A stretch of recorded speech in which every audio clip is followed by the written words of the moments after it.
So good evening. Mechanical properties of fluids में बेटा हम डेंसिटी और प्रेशर पढ़ चुके थे।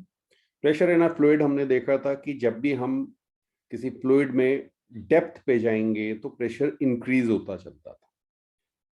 और एक और टर्म हमने पढ़ा था गेज प्रेशर। दो टाइप के प्रेशर हमने आपको बताए थे, एक एब्सोल्यूट प्रेशर और एक गेज प्रेशर। गेज प्रेशर जो था वो एटमॉस्फेरिक प्रेशर से जो डिफरेंस आता है उसे हम कैलकुलेट करके लिखते हैं। तो हमने आपसे कहा था कि गेज प्रेशर जो है हमारे पास that is equal to absolute pressure minus atmospheric pressure. तो एटमॉस्फेरिक प्रेशर से कितना कम या ज्यादा है, इसी को आप गेज प्रेशर कहते हैं। एब्सोल्यूट प्रेशर आपका हमेशा ग्रेटर देन जीरो रहेगा। इक्वल टू जीरो भी हो सकता है, किस केस में? वैक्यूम के केस में। बट जब आप बात करेंगे गेज प्रेशर की, तो गेज प्रेशर पॉजिटिव भी हो सकता है, नेगेटिव भी हो सकता है, और यस पॉजिटिव, नेगेटिव या जीरो। ठीक है। और नेगेटिव में जो इसकी मिनिमम वैल्यू जाएगी वो -P एटमॉस्फेरिक तक जाएगी, इससे ये ज्यादा होगा। अब एक पॉइंट और देखते हैं, आज हम बात करेंगे इसकी, और ये है आपका चलिए पहले एक एग्जांपल देख लेते हैं। हमने प्रेशर देखा था, पहले एग्जांपल देख लेते हैं, फिर पास्कल्स लॉ पे बात करेंगे। तो सपोज हमारे पास एक स्विमिंग पूल है, और इस स्विमिंग पूल पे हम चलिए पानी डाल देते हैं। ये हमारा वाटर रहा, ठीक है। इस वाटर पे आपको बताना है, अगर इस स्विमिंग पूल की डेप्थ 5 मीटर है तो बिल्कुल बेस पे प्रेशर क्या होगा। ठीक, अब आपको याद क्या रखना है, जहां भी आपको ओपन एयर दिखे वहां पे आप P एटमॉस्फेरिक ट्रीट करेंगे, बिकॉज ये एयर की वजह से प्रेशर है, तो थोड़ा बहुत चेंजेस आएंगे हाइट के साथ। बट अगर आपको हाइट नहीं दी हुई है तो आप, चाहे वो आपका पूल देहरादून में हो, चाहे वो आपका पूल बेंगलोर में हो, चाहे बॉम्बे में हो, आप हर जगह उसे P एटमॉस्फेरिक ले लेंगे। अब किसी भी पॉइंट P पर आपको पता है आपका जो प्रेशर, एक तो P एटमॉस्फेरिक प्लस जो लिक्विड की वजह से आएगा, और वो हमने आपको बताया था ρgh। ठीक है। यहाँ पे h आपकी हाइट या डेप्थ जो भी आप कह सकते हैं, तो 5 मीटर। ठीक है। चलिए अब यहां से आप P कैलकुलेट करेंगे। ये इस पॉइंट को मैं A कह दे रहा हूं, तो PA अगर मैं इसे कहूं तो ये आपका हो जाएगा P atmospheric plus density of water, that is 10⁻³ kg पर मीटर क्यूब। G की वैल्यू 10 मीटर पर सेकेंड स्क्वायर, और H की वैल्यू आप लिख देंगे 5। अब P एटमॉस्फेरिक 10⁵ पास्कल हम ले लेते हैं। 1.013 भी होता है, बट अप्रोक्सीमेशन के लिए हमने ये ले लिया है, और ये आपका आ गया 5 × 10⁴ पास्कल। इसको आप ऐड करेंगे तो ये आपका 1.5 × 10⁵ पास्कल आ जाएगा। चेक कर लीजिए, 5 × 10⁴ को आप 0.5 × 10⁵ लिख सकते हैं। ये बेटा आपका हो गया 1.5 एटमॉस्फेरिक प्रेशर, तो 1.5 ATM आप इसे लिख सकते हो। कुछ समझ में आया? तो इस तरह से आपको जो है प्रेशर ATM के टर्म्स में दिया जा सकता है, या पास्कल में भी लिखा जा सकता है। नोट कीजिए। यहाँ पे अगर आप देख रहे हैं कि इस 5 मीटर की वजह से, 5 मीटर वाटर की वजह से, 5 मीटर वाटर उतना ही इफेक्ट दे रहा है जितना आपका एटमॉस्फेरिक प्रेशर होता है उसका हाफ। ठीक है। अगर 10 मीटर वाटर होता, यानी वाटर में अगर आप 10 मीटर डेप्थ पे चले जाते हैं तो क्या होगा? 1 ATM प्रेशर आपका,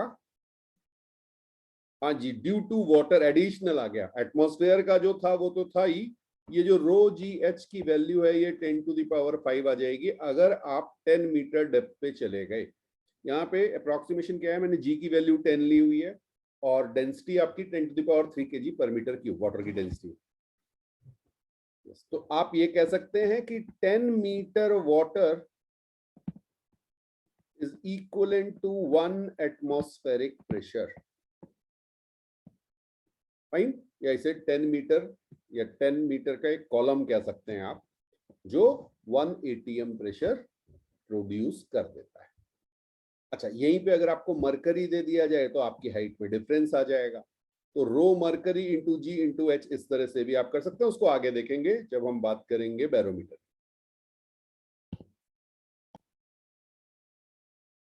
बेटा थोड़ा सा आगे बात करते हैं, देखिएगा यहाँ पे मान लीजिए आपके पास यहाँ पे आपको टॉप पे ओपन टू एयर दिया हुआ है। मैं इसे लाइट ब्लू कलर से दिखा रहा हूँ आपको। ये देखिए, ये वाला जो है ये एयर है आपकी ब्लू कलर से, ठीक, और डार्क ब्लू कलर से आपको जो है वो वाटर दिखाया हुआ है, ये आपका वाटर है। अब इसमें अगर आप देखेंगे तो आपको A B C D 4 points दिख रहे हैं, ए बी सी डी, और ये सब के सब सेम डेप्थ पे हैं। जिसे आप यहाँ पे एच देख रहे हैं ना, ये एच लिखा हुआ है, तो ये सेम डेप्थ आप इसे डी भी कह सकते हैं। फाइन। तो अगर मैं आपसे पूछूं कि प्रेशर एट पॉइंट ए क्या होगा, तो आप कहेंगे sir P atmospheric plus rho g D, या अगर एच दिया हुआ है तो आप एच भी लिख सकते हैं। फाइन, बिल्कुल। अब आपसे मैंने पूछा प्रेशर एट पॉइंट बी क्या होगा, तो इस पे आपको नहीं जाना है कि इसका यहां एरिया क्या है। देखिए, इस एरिया से इस प्रेशर ड्यू टू वाटर पे कोई फर्क नहीं पड़ रहा है। हाँ जी, यहाँ पे आपका आ जाएगा P atmospheric plus rho g d. इसका मतलब pressure at A is equal to pressure at B is equal to pressure at C is equal to pressure at D, और ये सब आपके होंगे P atmospheric plus rho g d. कुछ बात समझ में आ रही है? हर पॉइंट का प्रेशर, तो अगर आपके पास ओपन कंटेनर है और ओपन कंटेनर से आप सेम डेप्थ में जा रहे हैं, चाहे वहां पे आपका एरिया ज्यादा हो चाहे कम हो, तो प्रेशर ड्यू टू लिक्विड, ध्यान रखिएगा ये प्रेशर ड्यू टू लिक्विड है, ठीक है। हाँ, वो है आपका रो जी डी, ये सेम होगा।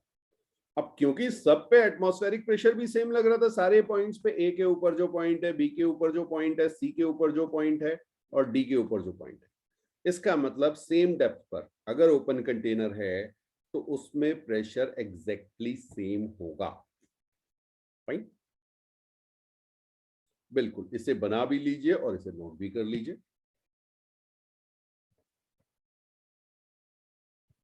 बस एक चीज का इस पे ध्यान रखिएगा कि यहां पर आपका जो फ्लूइड है वो रेस्ट पे है, फ्लूइड एट रेस्ट। तो आप चाहें तो इसको लिख भी लीजिए पॉइंट बना के, द प्रेशर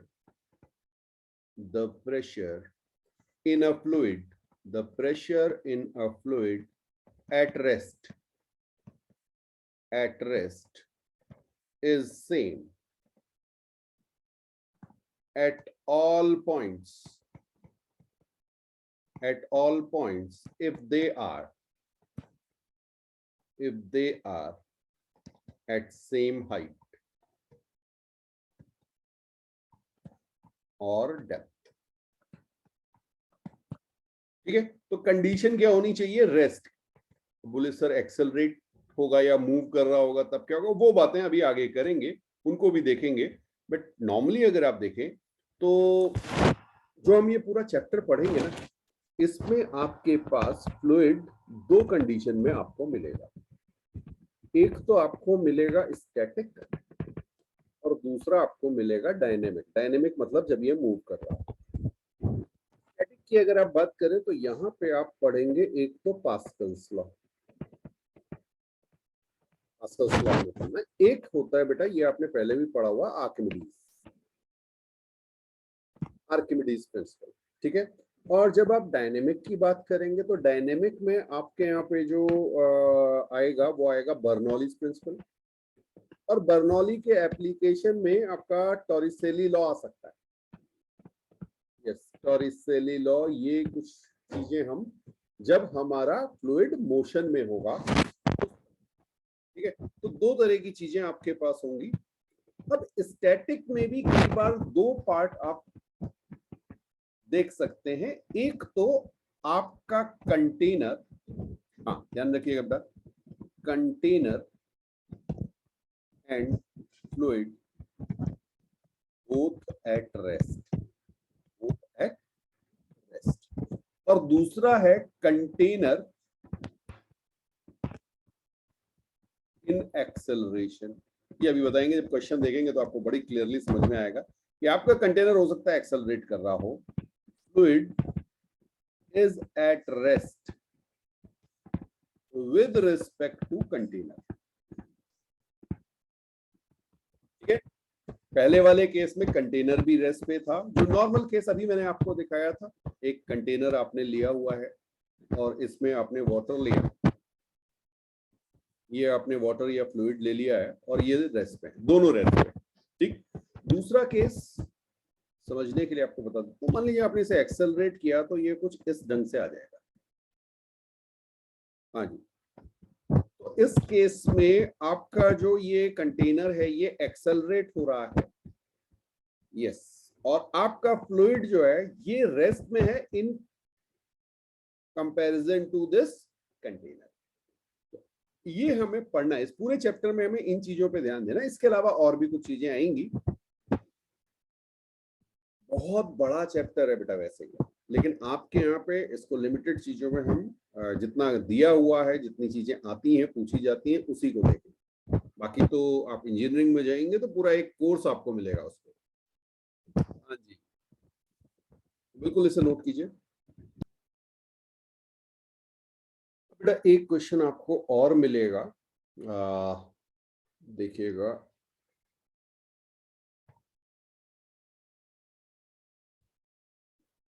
हाँ, ये आपको यू ट्यूब में एक लिक्विड दिया हुआ है, ठीक है, बहुत ध्यान से इसको समझिएगा। इसमें आपको दो पिक्चर्स दी गई हैं, पहले मैं पिक्चर 1 की बात करूंगा। पिक्चर 1 में सपोज आपने एक यू शेप की ट्यूब ली हुई है और इसमें आपने कोई फ्लूइड दे दिया। अब ये दोनों साइड से ओपन है, तो यहाँ पे भी आपके पास एयर है और इधर भी आपके पास एयर है।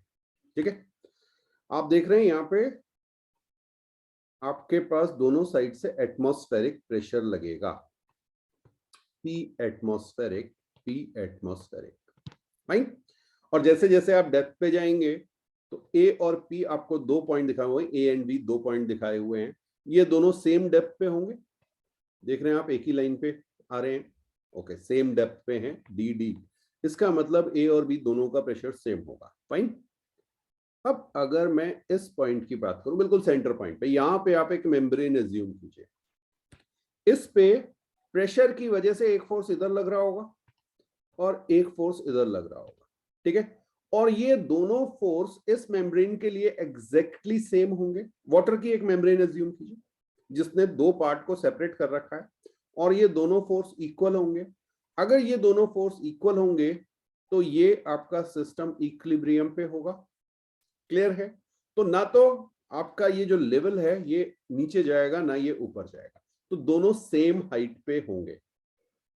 ये बात समझ में आई। तो आप किसी भी यूट्यूब में, इनको लिम्स कहा जाता है, ठीक है, आप कोई लिक्विड डालिए तो दोनों लिम्स जो आपके हैं या दोनों आर्म्स भी आप कह सकते हैं, इनमें आपकी जो वाटर है या लिक्विड है वो सेम हाइट पे आएगा। ठीक, अब सपोज इसकी आपको डेंसिटी दी गई थी लेट से ρ1। अब आपने क्या किया, दूसरी साइड से यहाँ पे येलो कलर से आपको जो है एक लिक्विड दिखाया गया, ये लिक्विड आपने पोर किया, क्लियर है।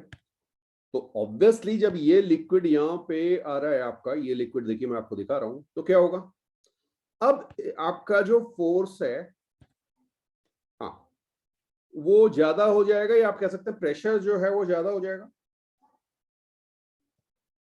बिल्कुल सही बात। तो ये इसको पुश करेगा और पिक्चर 2 में मैंने आपको ये पोजीशन दिखाई, इस समय ये वापस रेस्ट में आ चुका है, इक्विलिब्रियम पे आ चुका है। अब इस टाइप के जब क्वेश्चन आपको मिलेंगे तो आपको करना क्या है, फिर से आपको 2 पॉइंट लेने हैं, ए और बी, ठीक। अब ध्यान रखिएगा, आपको वही पॉइंट्स लेने हैं जो सेम लिक्विड में हो, और क्योंकि ये रेस्ट पे है तो आपने यहाँ पे मेम्ब्रेन मानी, यहां पर प्रेशर पी पी दोनों जगह पी है, फाइन। आप ऐसे भी कर सकते हैं, आप चाहें तो इस पे यहां से भी जा सकते हैं। यहाँ पे आपके पास टॉप पे, क्योंकि ये ओपन है इसलिए यहाँ पी एटमॉस्फेरिक होगा, ठीक है।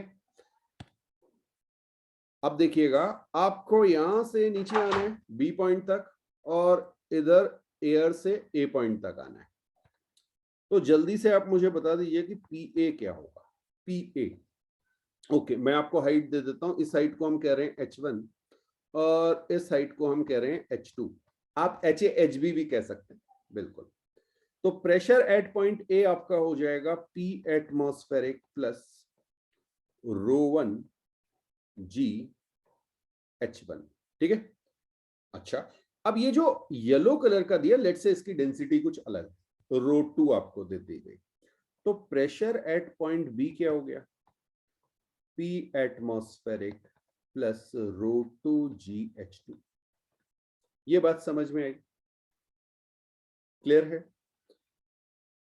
अच्छा, क्योंकि ये सेम लिक्विड में ए और बी सेम पोजीशन पर है, बिल्कुल आप इस P पॉइंट से ऊपर जाइए, दोनों हाइट आपकी H है, तो पी ए क्या आएगा?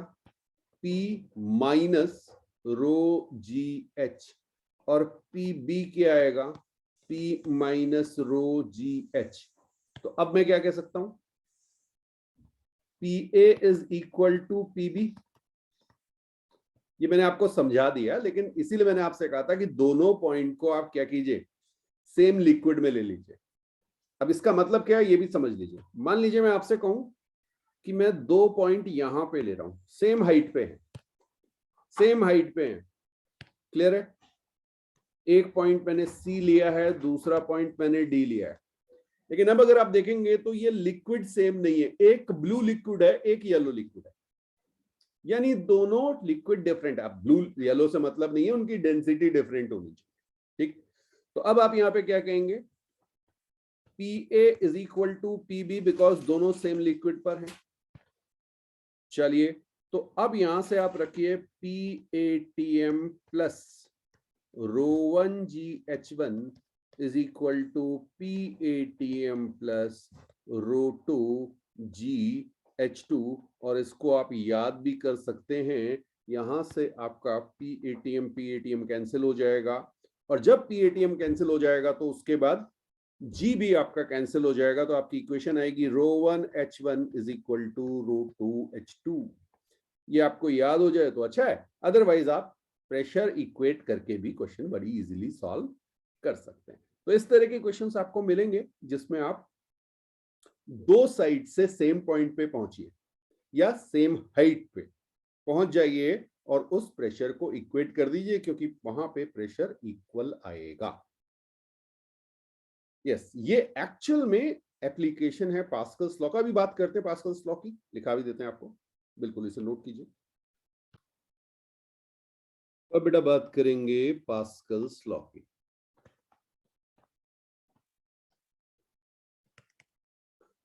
पास्कल्स लॉ अगर आप लैंग्वेज में लिखना चाहें तो आप ये कह सकते हैं कि अगर आपके पास कोई फ्लूइड है, ठीक है, और वो किसी कंटेनर में रखा गया है, so pressure applied to an enclosed fluid.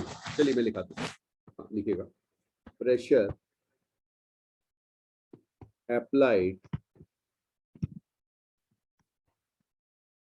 To an enclosed fluid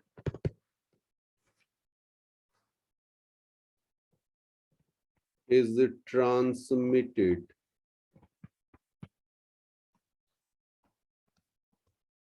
to every part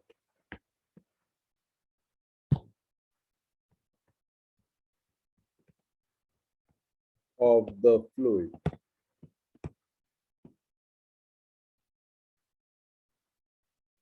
is transmitted to every part of the fluid and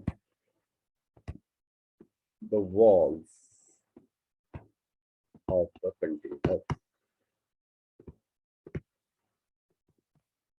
ठीक है, प्रेशर जो है वो, हाँ, कहीं पे भी आपका फ्लूइड जहां जहां जाएगा सेम फ्लूइड होना चाहिए, वहां पे प्रेशर अप्लाई करेगा, ट्रांसमिट हो जाएगा, और वो प्रेशर जब भी किसी सरफेस के कांटेक्ट में आएगा तो वहां पे एक फोर्स अप्लाई करेगा, और ये आपको ध्यान होना चाहिए कि अगर हमारे पास कोई भी हमें एरिया दिया गया, let's say this is small area DA, और यहाँ पर हमारे पास प्रेशर है पी, ठीक है। तो जैसे हमने नॉर्मल पढ़ा था ना, मैं यहाँ पे थोड़ी सी आपको ये एक सरफेस दिखा दे रहा हूँ, ठीक है। तो जैसे हमने नॉर्मल पढ़ा था, तो अगर मैं आपसे कहूँ कि ऊपर प्रेशर पी अप है, तो ये जो सरफेस आपको दिख रही है इस पे एक फोर्स लगेगा, और ये फोर्स आपका इनटू द सरफेस होगा, जैसे नॉर्मल लगता था, ठीक है। ये फोर्स जो है इसकी वैल्यू आपकी हो जाएगी P up into D A. Pressure जो इस सरफेस के ऊपर है, अपर सरफेस की बात कर रहा हूं।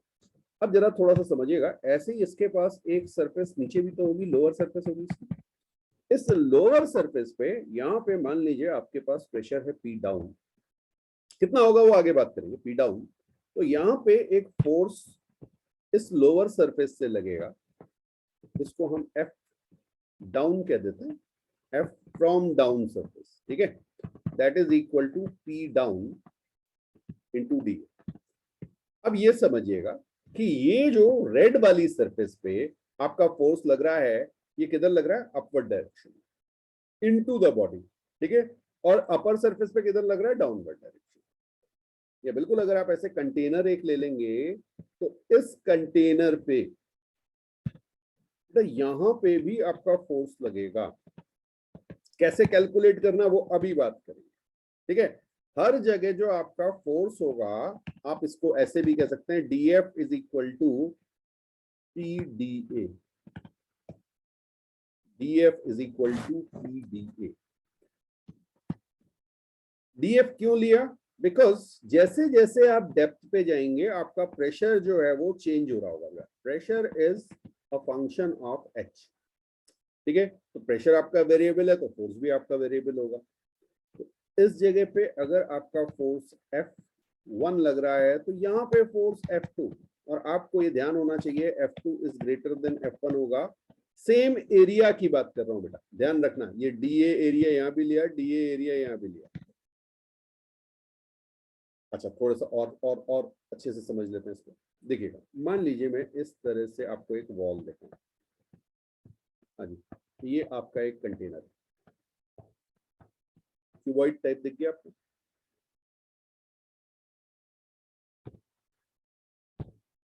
हाँ जी, ये क्यूबॉइड टाइप कुछ बना दिया, ठीक है। अब एक छोटी सी स्ट्रिप लीजिए, ऐसे ये स्ट्रिप लीजिए, इसका एरिया मान लीजिए डी। ऐसी एक स्ट्रिप थोड़े और नीचे ले लीजिए, इसका भी एरिया मान लीजिए डी, फाइन। और इसमें हम एज्यूम कर लेते हैं वाटर, बिल्कुल बिल्कुल बिल्कुल वाटर, ये देखिए ये वाटर है हमारे पास, ठीक है। इस कंटेनर में हमारे पास ऐसे करके वाटर हमें दिख रहा है। अब जरा सोचिएगा, यहाँ पर एक फोर्स आपके पास लगेगा, वो क्या होगा, अगर ये हाइट h1, ठीक है। ये डी आप बहुत छोटा सा इसको थिकनेस मान सकते हैं, इसको DH ले लेते हैं, तो ये ऑलमोस्ट थिन स्ट्रिप है, ठीक है। तो सेम हाइट मान लेते हैं, यहाँ पे हम प्रेशर पूरे इस पे कॉमन ले लेते हैं, तो हम इसे कहेंगे PH1 इंटू डी। ये बात समझ में आई आपको? बिल्कुल इसी तरह से यहाँ पे आप कहेंगे pressure at height H2 into D. और टोटल अगर आपको वॉल पे निकालना है, तो इसको आप DF कह सकते हैं। आप इसको क्या करेंगे, इंटीग्रेट कर देंगे, तो टोटल फोर्स आपका निकल आएगा इस वॉल पे, राइट। हाँ, उसकी मैं अभी आपको ट्रिक बता दूंगा, आपको इंटीग्रेट वगैरह करने की जरूरत नहीं पड़ेगी, बिल्कुल बिल्कुल बिल्कुल, क्योंकि वो लीनियर रिलेशनशिप है, ठीक है। जैसे आपने डैम वगैरह देखे होंगे, तो ये क्लास 9th में भी पढ़ा है कि डैम की जो वॉल है वो इस तरह से बनाई जाती थी। अब इस डैम की वॉल इस तरह से क्यों बनाई जाती थी, क्योंकि इन पे जो है आपका फोर्स लग रहा होता, फोर्स किसकी वजह से लग रहा होता था, प्रेशर की वजह से। ये जो लिक्विड आपने इसमें लिक्विड आएगा, इस लिक्विड की वजह से इस पे क्या लगेगा, प्रेशर। और प्रेशर जो है जब किसी सरफेस के साथ फ्लूइड कांटेक्ट में आएगा, लिक्विड कांटेक्ट में आएगा, तो वो एक फोर्स एक्सर्ट करेगा, ठीक है। तो सेम एरिया पे लोअर पोर्शन पे आपका फोर्स हायर होगा बिकॉज आपका प्रेशर ज्यादा है। कुछ बात समझ में आ रही है? बिल्कुल। तो आप इसको समझने के लिए ऐसे दिखा सकते हैं, देखिए ये फोर्स जैसे जैसे ऊपर जा रहे हैं फोर्स आपका कम होता जा रहा है, और उसी के कंपैरिजन में आपकी जो थिकनेस है वॉल की वो भी कम होती जा रही है। क्लियर? बिल्कुल ऐसे भी बना सकते हैं या ऐसे भी बनाया जाता है। हाँ जी, ऐसे भी बन सकता है। ये आपका वाटर हो गया। तो दोनों ही तरह से आप बना सकते हैं। ठीक है, नोट कीजिए से फिर आगे देखते हैं। अब देखिए पास्कल्स लॉ का एप्लीकेशन आता है। जनरली ये आपका हाइड्रोलिक लिफ्ट, हाँ, या हाइड्रोलिक ब्रेक्स, इन सब में इसका यूज आता है।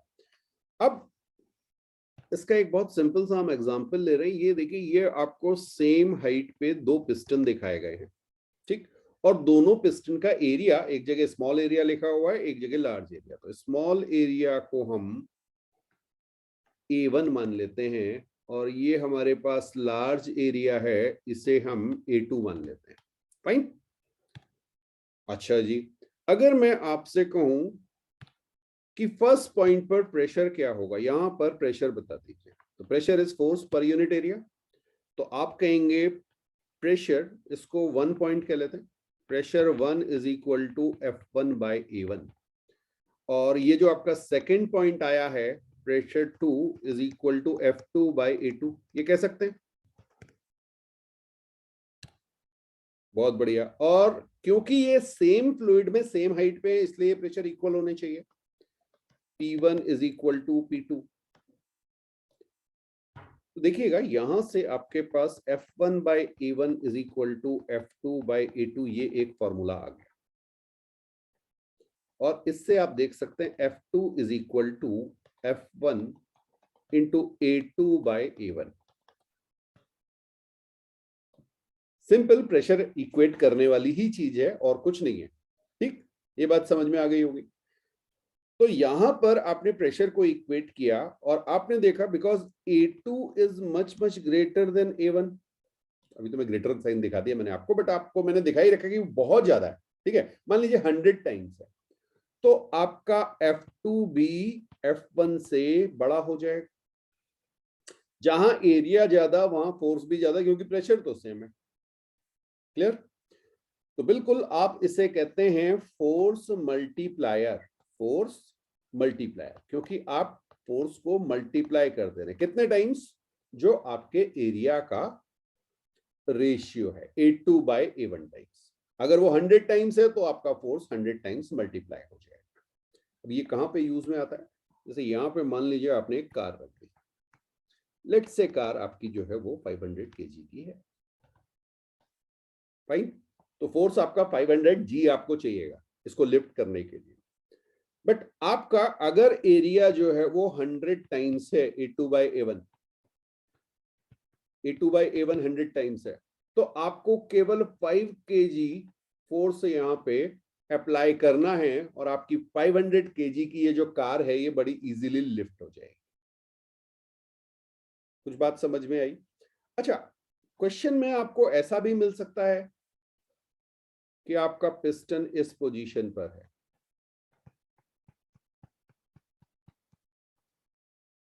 हाँ जी, जरूरी नहीं कि वो एग्जैक्टली सेम हाइट पे हो।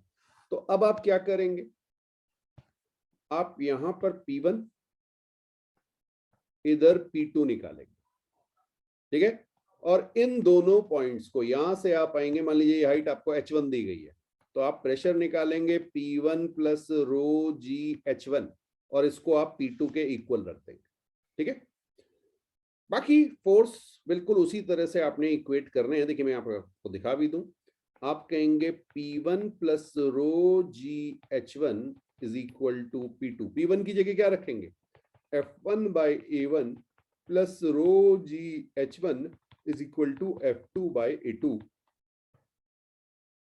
और अगर पिस्टन ऊपर दिया हुआ है, हाइट ऊपर दी हुई है, तो F1 by A1 minus rho g H1 हो जाएगा। ठीक है, तो ये वाली केस मैंने आपको दिखा दिया।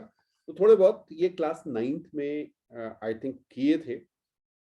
हाँ, आईसीएसई में तो थे, सीबीएसई में मतलब मैं तो कराता हूँ, बाकी ध्यान नहीं मुझे औरों का कि औरों ने कराया कि नहीं कराया। मुझसे जितनों ने पढ़ा होगा उन्होंने तो ये किया। ठीक है,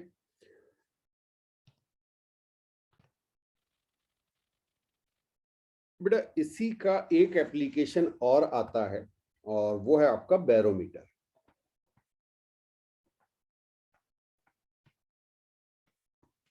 हाँ जी, लिख लीजिएगा बैरोमीटर।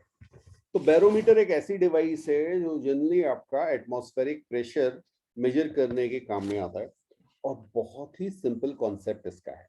ठीक है, आपको मैंने पिक्चर दिखाई हुई है बट इसको समझ भी लीजिए क्या है। मान लीजिए आपके पास, जैसे आपको डायग्राम बनाना तो आप ऐसे बनाइए, एक कंटेनर ले लीजिए और इस कंटेनर में हम लेते हैं मरकरी।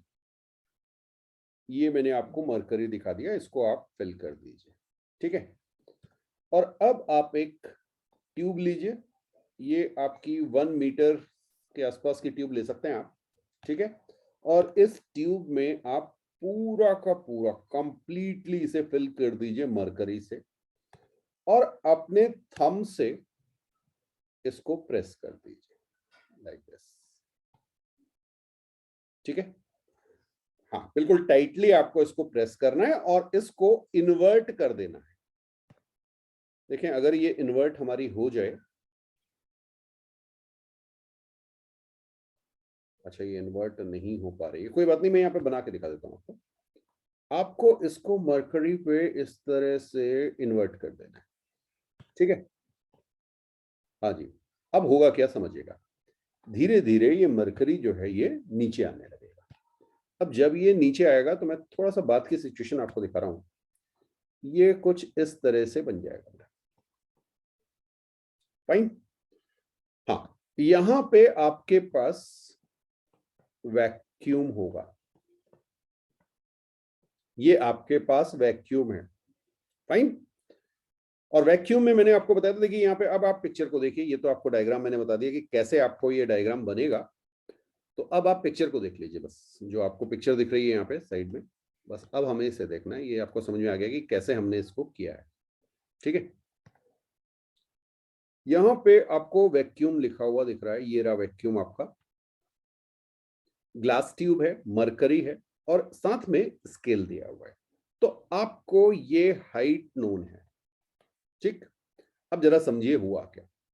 देखिए यहाँ पे आपके पास एयर का प्रेशर लग रहा है, चलिए मैं डिफरेंट कलर से आपको दिखा दूं, ग्रीन कलर से मैंने आपको दिखाया एयर का प्रेशर मरकरी की सरफेस पे लग रहा है। ठीक है, तो सेम हाइट, अगर आप मरकरी पे सेम हाइट पे जाएंगे, एक ये लिया और एक ये लिया सेम हाइट पे, तो आपका प्रेशर सेम होगा। अब आप धीरे धीरे ऊपर आइए, ऊपर आइए, तो आपका प्रेशर क्या होने लगेगा, कम होने लगेगा। फाइन, तो मान लीजिए ये हाइट h है, तो अगर मैं इस पॉइंट को b पॉइंट कह रहा हूं तो P B is equal to P atmospheric minus rho g h. ये समझ में आया। हमने कहा था किसी भी फ्लूइड में अगर आप हाइट पे जाएंगे तो प्रेशर रिड्यूस होता है by an amount of rho g h. Fine, अच्छा अब हमने आपसे कहा बी पॉइंट पे है क्या, बी पॉइंट पे तो वैक्यूम है और वैक्यूम पे आपको पता है कि प्रेशर आपका 0 हो जाता है, तो ये आपका 0, इसको आप लिख सकते हैं P atmospheric minus rho g H. Clear हो गया, तो यहां से आपको पी एटमॉस्फेरिक पता चल गया, that is equal to rho g h. यहां पर रो क्या है, डेंसिटी। हाँ, हम मरकरी यूज करते हैं, अभी समझा भी दूंगा कि क्यों यूज करते हैं। ठीक है, कईयों को पता भी होगा, g is acceleration due to gravity, ये तो कांस्टेंट है, acceleration due to gravity. Mention ना हो तो 9.8 मीटर पर सेकंड स्क्वायर, बट आपको पता है मेरी क्लास में तो 10 मीटर पर सेकंड स्क्वायर है। ठीक, और ये हाइट आपको पता चल जाएगी, तो अगर आपको हाइट पता चल गई तो आपको एटमॉस्फेरिक प्रेशर पता चल गया। ठीक है, चलिए अब देखिएगा, जब आप इन वैल्यूज को रखेंगे तो P एटमॉस्फेरिक आपका क्या आएगा, यहां से आप रखेंगे 13.6 इंटू 10⁻³ kg पर मीटर क्यूब, ये डेंसिटी ऑफ मरकरी है, 13.6 याद है ना आपको। ओके, अब G की वैल्यू 9.8 और यहाँ पे आपका H आ जाएगा। क्लियर है? अच्छा, जीपी एटमॉस्फेरिक आपको पता है, यहाँ पे आप लिख देंगे 10⁵ ही लिख दूं, चलो 1.013 इंटू 10⁵, ठीक है। और जब आप H कैलकुलेट करेंगे यहां से, तो H आपका आ जाएगा 76 centimetre of Hg। 76 centimetre of Hg आपका 1 एटमॉस्फेरिक प्रेशर के बराबर होता है।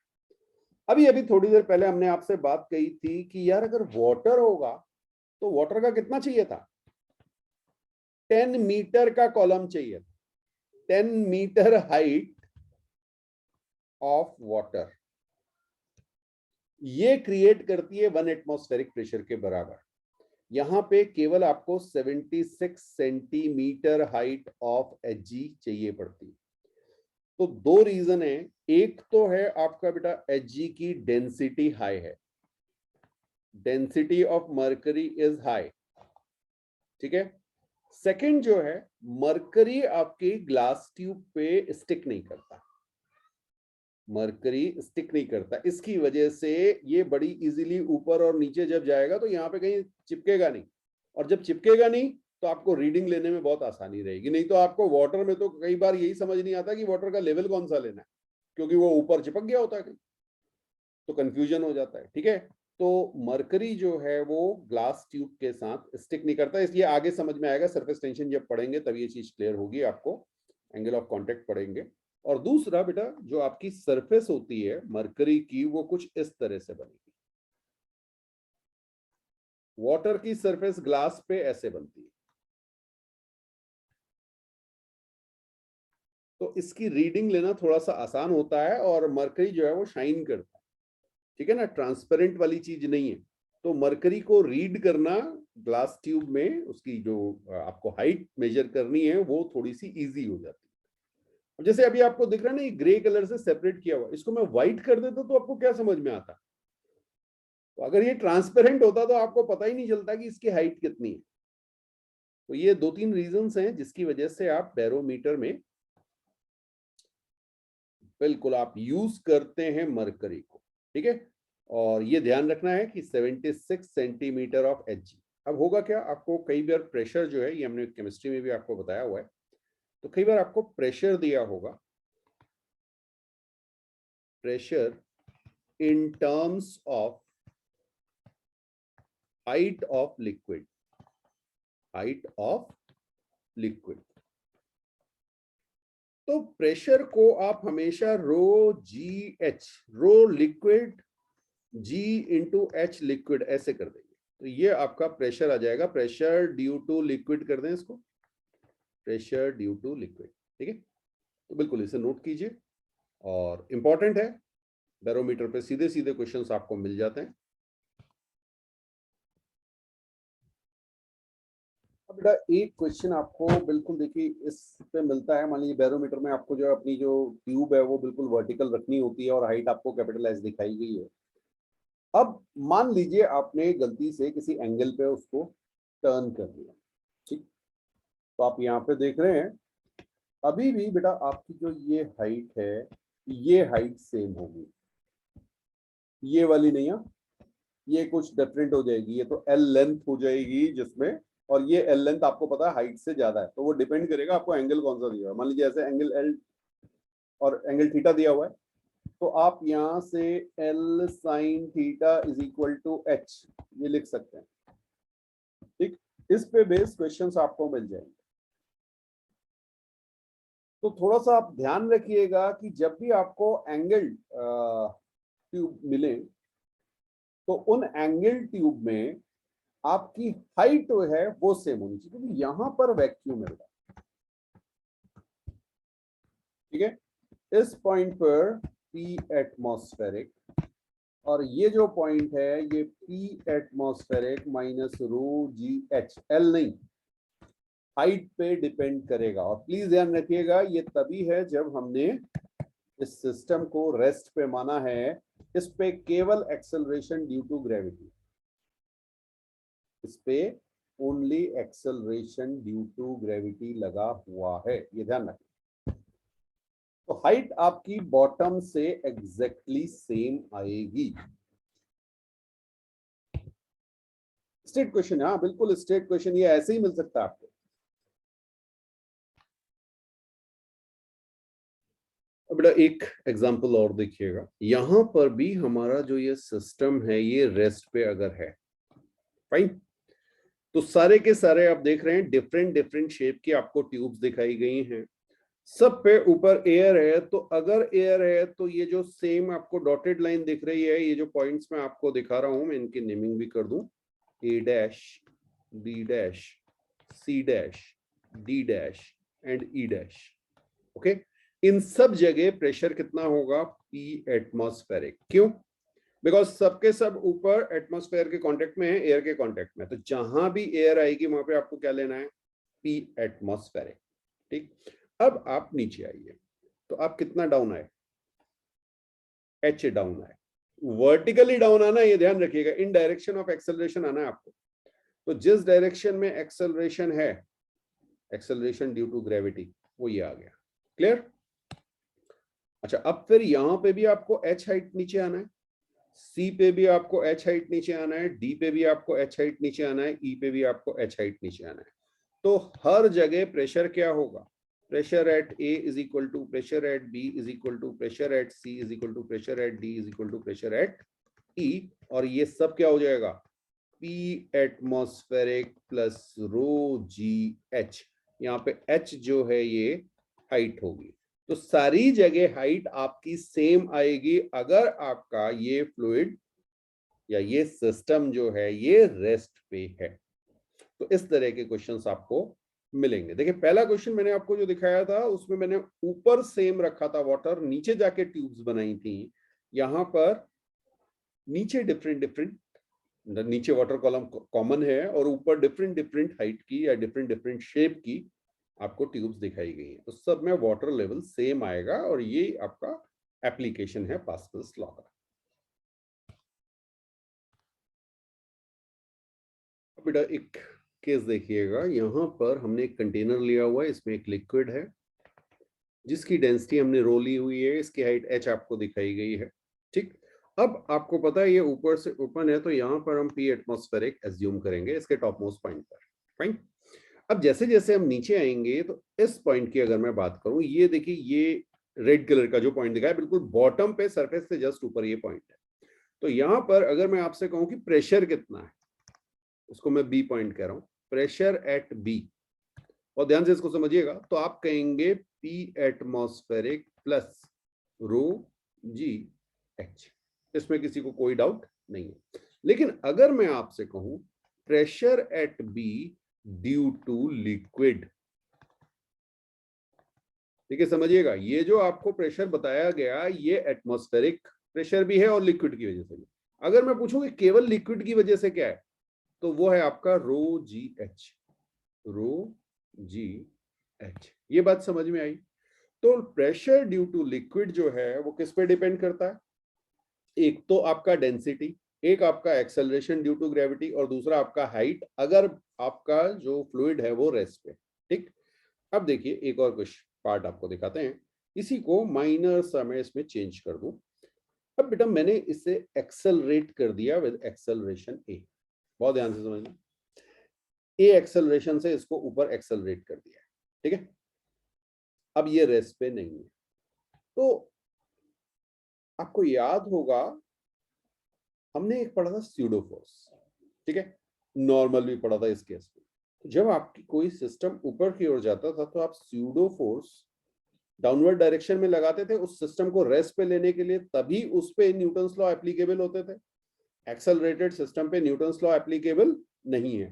तो यहां पे ध्यान रखिएगा, अगर आपका एक्सेलरेशन अपवर्ड है तो आपका जो जी इफेक्टिव होता है वो जी प्लस ए हो जाएगा। ये बेटा ए स्यूडो जो है या स्यूडो फोर्स जो आप कहते हैं ना, वो डाउनवर्ड डायरेक्शन में लग जाएगा। ये बात समझ में आई? जिस डायरेक्शन में एक्सेलरेशन है उसके अपोजिट अगर आप उसे एक्सेलरेट करा रहे हैं तो, क्यों? क्योंकि आपको इस सिस्टम को रेस्ट पे एज्यूम करना है, तो आप पूरे सिस्टम पे एक डाउनवर्ड एक्सेलरेशन ए लगा देते हैं जो इस ए को काउंटर कर देता है। तो आपके पास नेट एक्सेलरेशन कितना आ गया, g प्लस ए। अब देखिएगा आपके पास प्रेशर एट पॉइंट बी क्या हो गया, सब कुछ पहले जैसा। प्रेशर एट पॉइंट बी क्या हो गया, P atmospheric plus rho G effective into H। और G इफेक्टिव आपका कितना है, P atmospheric plus rho G plus A into H। कुछ बात समझ में आई? ठीक है। बट अगर फिर से मैं आपसे पूछूं PB due to liquid, due to liquid, तो आप क्या कहेंगे, yes, rho G plus A into H। Clear है? और इसी क्वेश्चन को और डिफरेंट वे में पूछा जा सकता है। आपसे कह देगा A डाउनवर्ड एक्सेलरेशन है और A का मैग्नीट्यूड G से कम है। ठीक है, तो अब क्या होगा, PB, फिर से B यहां पे है, is equal to P atmospheric minus, minus समझ में आया, अच्छा sorry, plus rho G minus A, ऐसे लिख दूं H। क्यों? बिकॉज आपका G इफेक्टिव अब क्या हो जाएगा, G माइनस A। क्लियर है? G effective is G minus A, और यहां पर PB due to liquid only, due to liquid. तो ये क्वेश्चन में ध्यान रखिएगा कि लिक्विड की वजह से पूछा है या खाली प्रेशर पूछा होगा। तो लिक्विड की वजह से आप देखेंगे तो ये आपका हो जाएगा रो G minus A into H। A और B पे प्रेशर, ये कुछ क्लियर हुआ आपको? चलिए, तो ये तो अगर मैंने आपको वर्टिकली दिया। अब यही क्वेश्चन थोड़ा सा चेंज हो जाता है, देखिएगा कैसे। मान लीजिए फिर से मैं आपको एक कंटेनर दे रहा हूं और अब मैं इसे एक्सेलरेट करा दे रहा हूं फॉरवर्ड डायरेक्शन, एक्सेलरेशन A। ठीक है, तो जैसे ही मैं ये करूंगा तो मैं नीचे इसका डायग्राम आपको दिखा रहा हूं। ये होगा कुछ इस वे में कि यहां से आपके पास, ओके, ये लिक्विड आपका कुछ इस वे में आ गया और आपका ये कुछ एंगल बन रहा होगा थीटा। बहुत ध्यान से इस चीज को समझना, ठीक है। तो अब अगर आप देखेंगे तो आपके पास एक एक्सेलरेशन GA आ रहा है और एक स्यूडो फोर्स लगाने के बाद जो एक्सेलरेशन आएगा वो A आएगा। ठीक है, बात समझ में आ रही? दो पॉइंट हम ले रहे हैं, एक पॉइंट हम A कह रहे हैं, एक पॉइंट हम C कह रहे हैं। दो पॉइंट है। C कौन सा पॉइंट है, जो बिल्कुल फ्रंट पे है। हाँ, यहां भी एयर है बेटा आपके पास। चलिए मैं एक बार ना स्केल से इसको, लाइन को जो है इस तरह से आपको दिखाऊं, सरफेस दिखा देता हूं, वाटर की सरफेस, वाटर की सरफेस आपको दिखा देता हूं ऐसे करके। ये आपका वाटर की सरफेस बन जाएगी। ठीक है, और यहाँ पे अगर आप देखेंगे तो दोनों जगह एयर है। यहाँ पर भी आपके पास P एटमॉस्फेरिक होगा और C पॉइंट पे भी P एटमॉस्फेरिक होगा। ठीक है, और हमें पहुंचना है B पॉइंट पर। B पॉइंट कहाँ है वो भी दिखा दूं आपको, ये देखिए, H हाइट नीचे है और लेट से इसकी लेंथ L है। अगर सर्कुलर दिया हुआ तो डायमीटर आप ले सकते हैं, बट ये लेंथ अभी मैंने आपको दी हुई है। ठीक है, तो पूरे के पूरे प्रेशर में आपको एक पॉइंट पे पहुंचना होगा।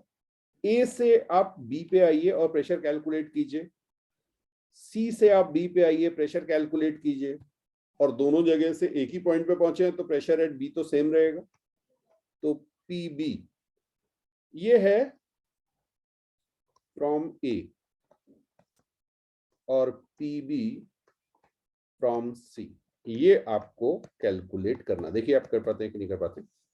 ओके, आपने कहा sir P atmospheric, acceleration downward है, ओके वेरी गुड। तो रो जी एच, अगर इसकी डेंसिटी रो दी हुई है, वो लिखा हुआ आपके पास रो है डेंसिटी, तो रो जी एच, इसमें कोई डाउट नहीं। अच्छा जी, अब जरा सी से आइए, सी से पी एटमॉस्फेरिक प्लस, अब रो एक्सेलरेशन जी नहीं है, अब आप किस डायरेक्शन में चल रहे हैं, नेगेटिव एक्स एक्सिस में। एक्सेलरेशन आपका ए है, देख रहे हैं आप, ए एक्सेलरेशन। तो जिस डायरेक्शन में एक्सेलरेशन है उसी डायरेक्शन में प्रेशर बढ़ता जाएगा, तो बी पे प्रेशर सी से ज्यादा होगा, तो P atmospheric plus rho A H ये आ जाएगा। फाइन। और आपको पता है कि एक ही पॉइंट पर चाहे ए से आई है चाहे सी से आई है, प्रेशर तो बराबर रहेगा। तो आप कहेंगे P atmospheric plus rho g h is equal to P atmospheric plus rho a, यहाँ एच नहीं बेटा, ये एल है, सॉरी सॉरी सॉरी, ये एल है। ठीक, चलिए बस इक्वेट कर दिए, देखिए पी एटीएम कैंसिल हो गया।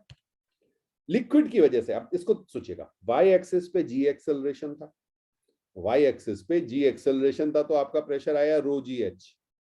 वाई एक्सिस की हाइट, वाई एक्सिस का एक्सेलरेशन, और एक्स एक्सिस पे एक्सेलरेशन क्या था, ए, और लेंथ क्या थी, एल, तो रो ए एल। ठीक, अब यहाँ पे आप लिख सकते हैं rho g h is equal to rho a l, और ये आपका रो भी कैंसिल हो गया भाई। चलिए बहुत बढ़िया। अब आपके पास आ गया h by l is equal to a by g, और इस रिजल्ट को आप याद रखिए, ये आपका है टेन थीटा। चेक कर लो बेटा जरा, tan theta is equal to h by l. ये देख रहे हैं आप, ये एच और ये l perpendicular upon base, perpendicular h है और बेस आपका यहाँ पे एल है।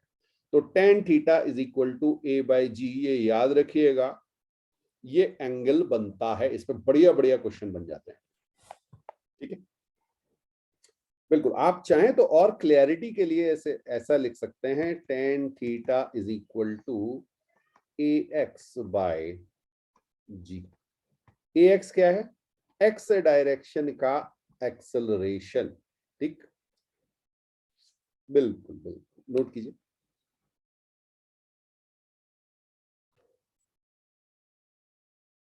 बेटा ये भी एक इम्पॉर्टेंट कॉन्सेप्ट है, काफी ज्यादा। ये एक्चुअल में डायरेक्ट तो नहीं, लेकिन बहुत जगह अप्लाई होता है। ठीक है, सो जैसे अगर मैंने आपको मान लीजिए ये ए बाय ए का एक स्क्वायर बेस ले लिया है इस तरह से, और ये क्यूबॉइड है, और इसमें एच हाइट पे वाटर आपका फिल्ड है, अप टू एच हाइट। ठीक है, और या कोई भी लिक्विड आप ले सकते हैं।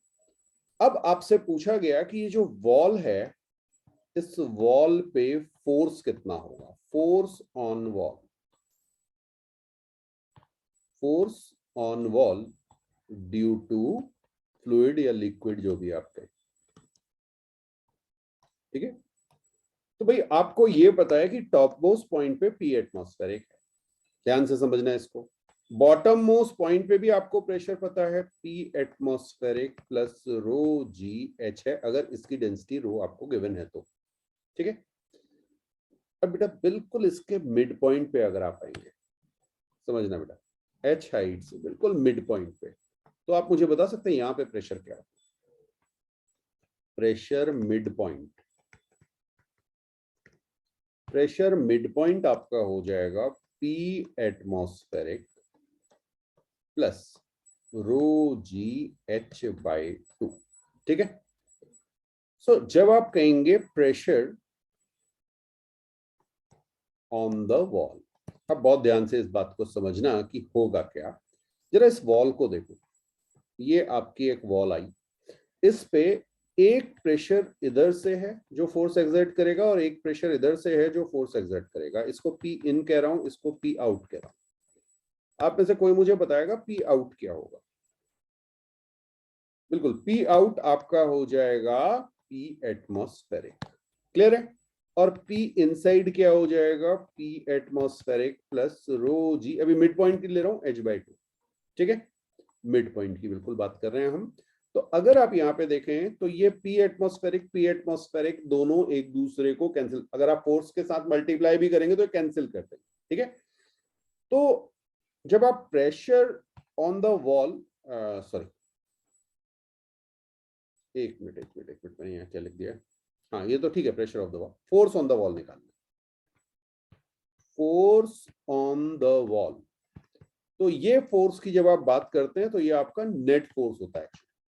ठीक है, ड्यू टू फ्लूइड ओनली। ये एटमॉस्फेरिक प्रेशर, एटमॉस्फेयर अंदर भी आ रहा है बाहर भी आ रहा है, ठीक है, उसका इफेक्ट, तो उसको आप कैंसिल कर देंगे।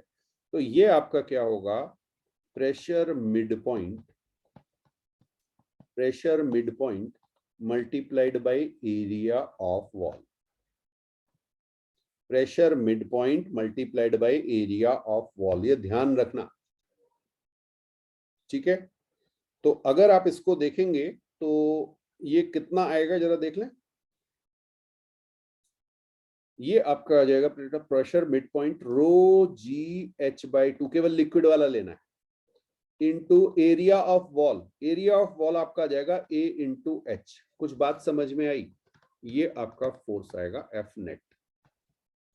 ये है आपका रो g A by 2 H square, कितना फोर्स आएगा, ठीक है।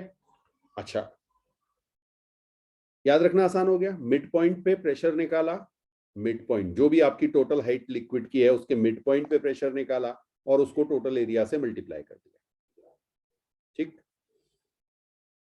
अच्छा जी, अब आपने कहा नहीं सर इंटीग्रेशन करके ये आएगा नहीं आएगा, चलिए देख लेते हैं। मान लीजिए मैं यहां पर एक छोटी सी स्ट्रिप एज्यूम कर लूं। एक मिनट, ये क्या हो गया? बिल्कुल बिल्कुल आ गया आपके पास। ये देखिए, ये बेटा मैंने एक छोटी सी स्ट्रिप एज्यूम की जिसकी हाइट डी एच है, ठीक है। अब मैं आपको इंटीग्रेट करके भी दिखा दूं। तो आपने ये एज्यूम किया है कि एच हाइट डाउन, तो आपका प्रेशर हो जाएगा रो जी, अच्छा इसको कुछ वाई मान लीजिए, रो जी वाई, वाई मान लीजिए, एच आपने उसको माना ना वाई, और उसको डी वाई कर लेते हैं। रो जी वाई ये आपका प्रेशर हो जाएगा वाई डेप्थ पे, ओके। और फिर आपने कहा कि रो जी वाई इसको हम मल्टीप्लाई किससे करेंगे? ए डी वाई, ये एरिया हो गया। ये मेरे पास इस छोटी स्ट्रिप जो आपको दिख रही है, ये ग्रीन कलर से लाइन देके दिखा रहा हूं मैं आपको, इस पे मेरा ये फोर्स आएगा, ठीक है। और अगर मैं इसे इंटीग्रेट कर दूं, अगर मैं इसे इंटीग्रेट कर दूं, इंटीग्रेट वेरिएबल कौन है? वाई, तो 0 से लेके एच तक, ठीक। तो ये मेरा टोटल फोर्स आ जाएगा। तो एफ टोटल कितना आ गया बेटा? Rho constant, g constant, a constant, integration y d y, limit 0 से एच। तो ये मेरे पास आ जाएगा rho g a h square by 2। अरे यही तो अभी हमने शायद वहां भी निकाला, चेक कीजिए जरा, जो हमने आपको ट्रिक बताई उससे भी तो इतना ही आया। तो बार बार इंटीग्रेशन करने की जरूरत नहीं है, आपको बस ये ध्यान रखना है कि मिड पॉइंट पे आप फोर्स कैलकुलेट कीजिए, और जो भी मिड पॉइंट पे फोर्स निकालेंगे, जो भी मिड पॉइंट पे फोर्स निकालेंगे उसको वॉल के एरिया के साथ मल्टीप्लाई कर दीजिएगा, तो आपका टोटल फोर्स निकल आएगा। ये फ्लैट, हाँ फ्लैट के लिए है, कर्व्ड के लिए बाद में जब क्वेश्चंस करेंगे तब बताऊंगा। कर्व्ड वॉल जो होती है ना, कर्व्ड वॉल जैसे सिलेंड्रिकल आपने ले लिया, तो इसके लिए आपको फिर प्रोजेक्टेड एरिया लेना पड़ता है, इसके लिए प्रोजेक्शन लेना पड़ेगा, इसका वो बाद में बताएंगे। तो चलिए फिर आज यहाँ पे कंप्लीट करते हैं।